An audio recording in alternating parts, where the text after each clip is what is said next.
Berikutnya dari sejarah pemikiran Eropa. Yang kedua kita bahas yaitu tentang reformasi gereja. Oke. Nah, reformasi gereja itu berasal dari kata re dan form.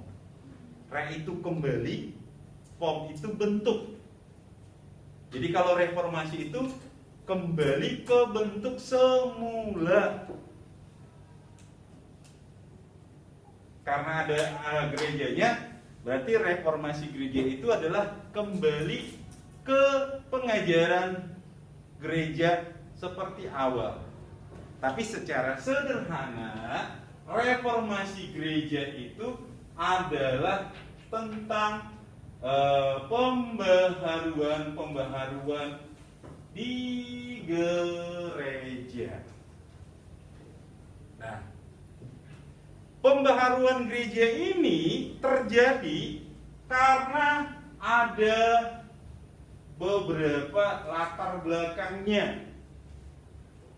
Artinya bahwa sebuah peristiwa pasti ada hal-hal yang memicunya, seperti itu.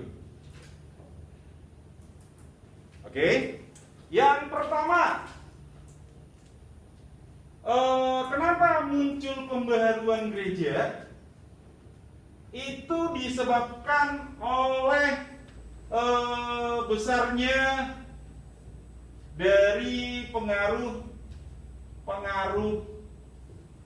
paus dan juga pengaruh gereja.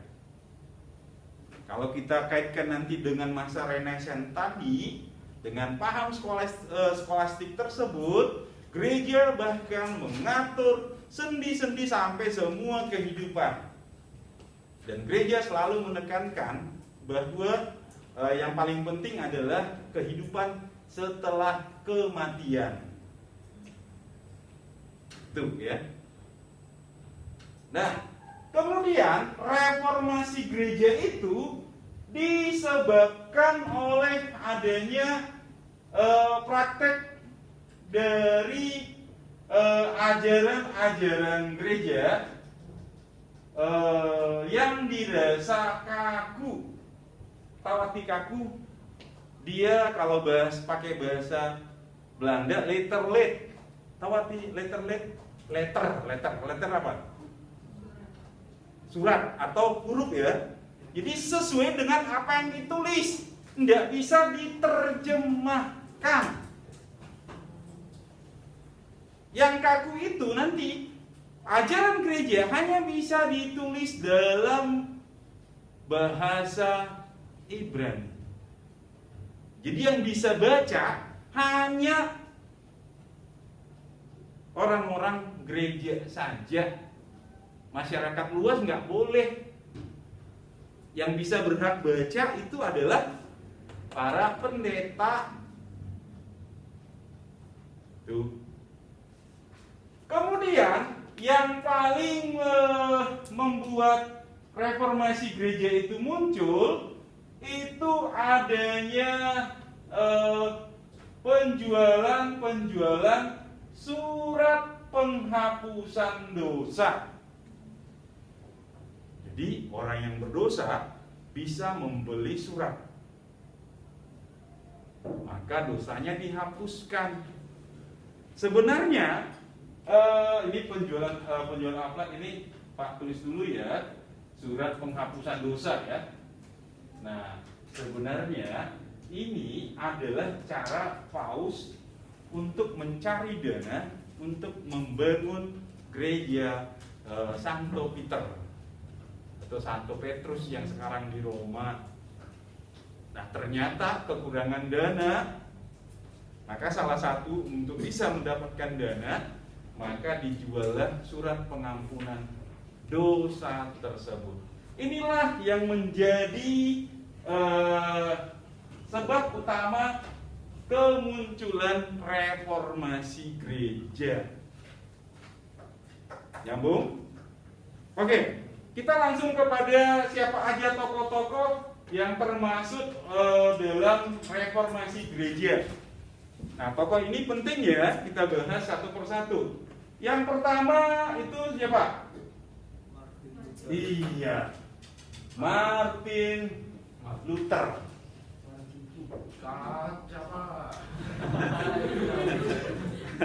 Pak mencatat ada rasa-rasa yang tersimpan sehingga meskipun sakit masih bereaksi. GWS ya Lia. Mendengar nama itu dia langsung bereaksi. Ya sudah, nggak apa-apa, jangan dibawa ke hati ya. Martin Luther ini menulis protesan berupa 95 dalil, 95 alasan yang nanti dia tempelkan di gereja di wilayah Wittenberg pada abad ke-15, pada tahun 1517 kalau tidak salah. Kalau tahun-tahun Pak agak apa ya. Nah, 95 dalil itu adalah untuk menentang tentang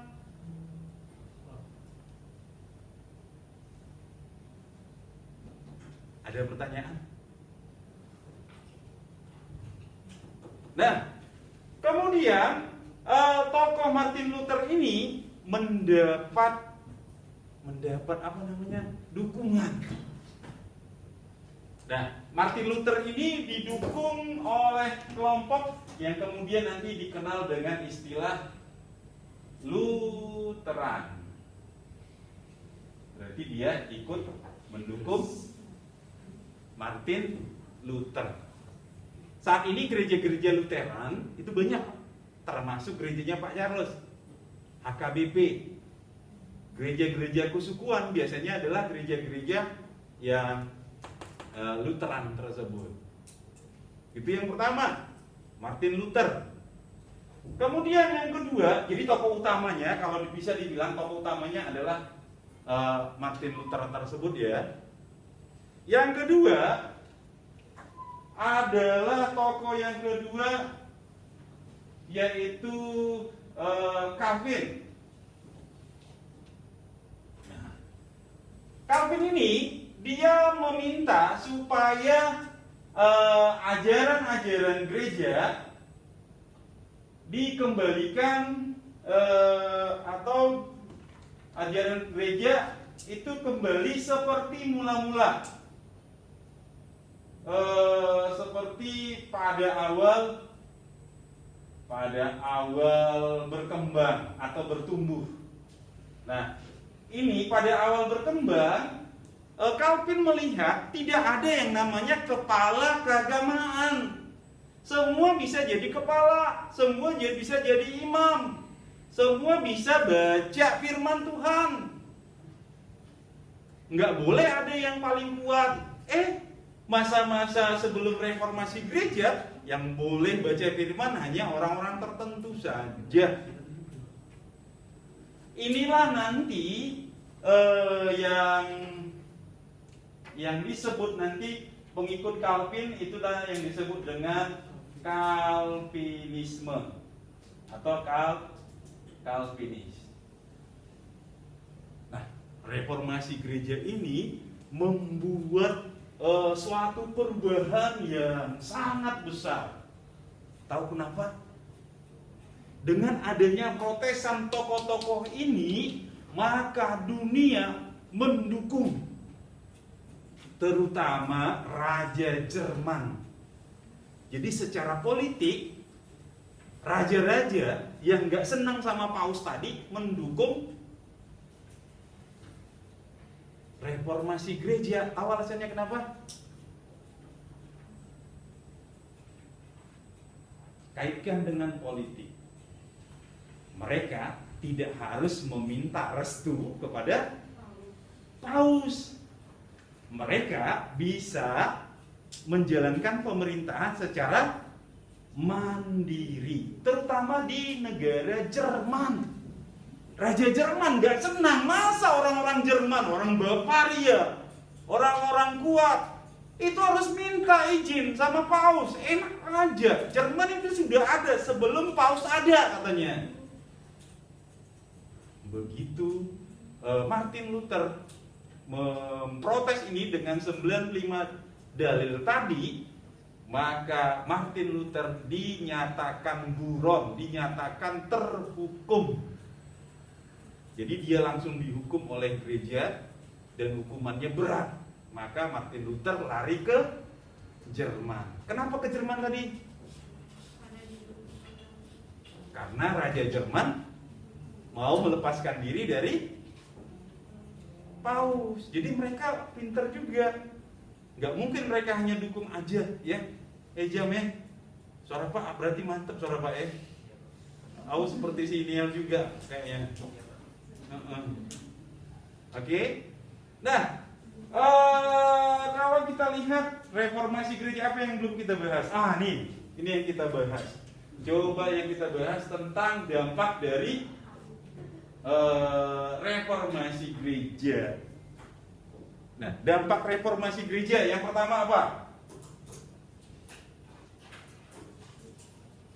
Di dalam agama Kristen muncul yang namanya kelompok Protestan. Tahu kenapa asal mula Protestan tadi? Tahu kenapa? Karena mereka memprotes dari 95 dalil tadi, maka disebut Protestan.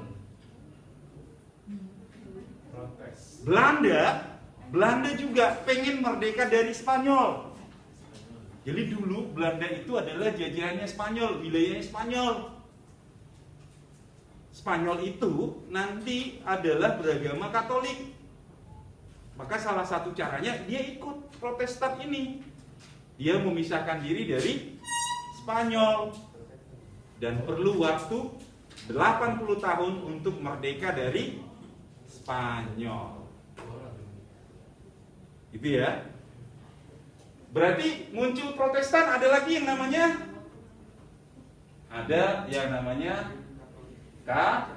Katolik. Inilah kalau dibicarakan dalam agama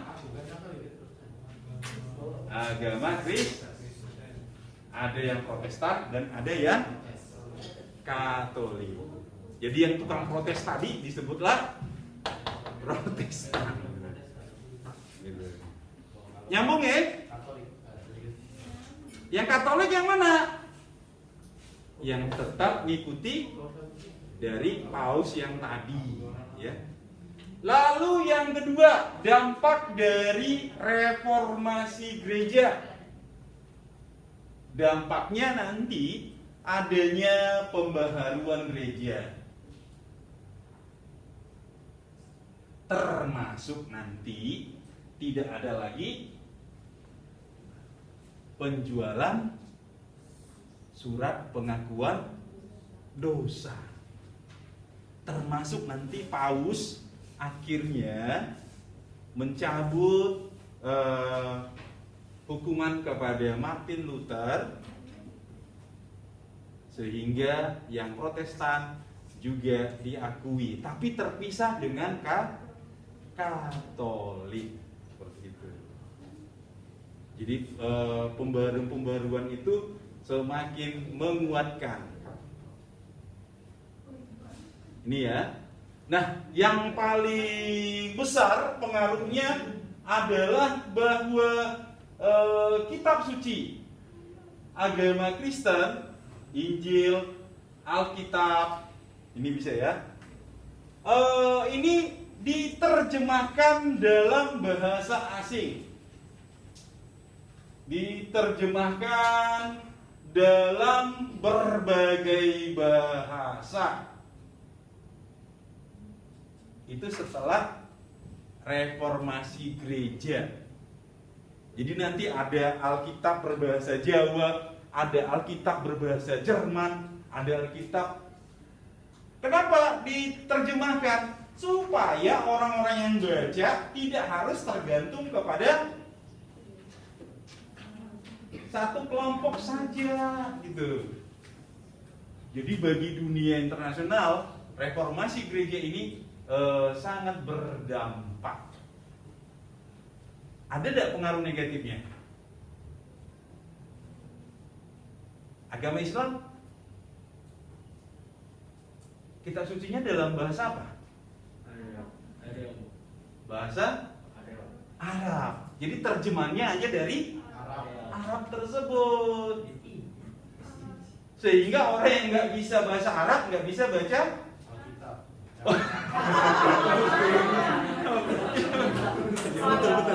Betul. Orang yang nggak bisa bahasa Arab nggak bisa baca Alkitab gitu ya, karena dia pakai bahasa Jerman gitu loh. Memang logikanya Niel ini kalau sudah 5 watt itu ketawa ijem mau senyum dia. Ada kelebihan, ada kekurangannya. Jadi penerjemahan atau Alkitab bisa diterjemahkan. Tahu kenapa? Dampak buruknya tahu apa? Sekarang banyak nanti aliran-aliran dalam Protestan. Itu yang diantisipasi oleh Katolik juga. Katolik sampai sekarang hanya satu, Katolik aja. Kalau Protestan banyak banget gitu ya. Itu mengenai kok ketawa, ada apa? Tukang protes juga ya? Oke. Ada pertanyaan silakan. Pak, tekankan sekali lagi ya. Pak tidak menjelaskan tentang agamanya ya, Ida ya. Tentang sejarah atau dampaknya saja ya. Oke. Ada pertanyaan jelas? Sudah. Oke, silakan. Siapa namanya? Sahira, silakan Sahira.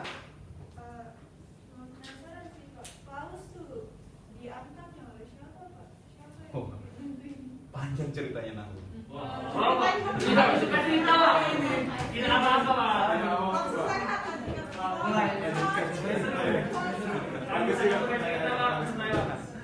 Ini Pak tutup dulu ya.